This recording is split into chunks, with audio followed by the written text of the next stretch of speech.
আসসালামু আলাইকুম ওরহমতুল্লাহ। প্রিয় ফেসবুক বন্ধুরা, সকলে কেমন আছেন? দেখেন, এটা হলো দইয়ের গাড়ি। দোকানে বিরিয়ানির পার্সেল সেল করার সময় প্রতি পার্সেলের সাথে 1 পিস দই দিতে হয়। এই জন্য সপ্তাহে 3 দিন দইয়ের গাড়িটা আসে।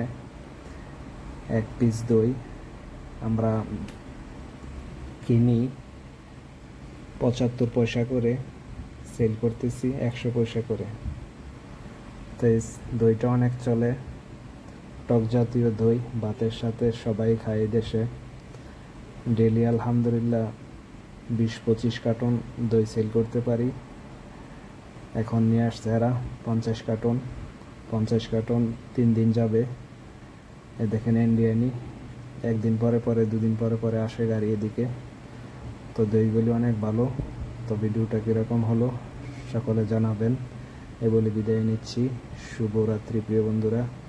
আসসালামু আলাইকুম ওয়া রাহমাতুল্লাহি ওয়া বারাকাতুহু।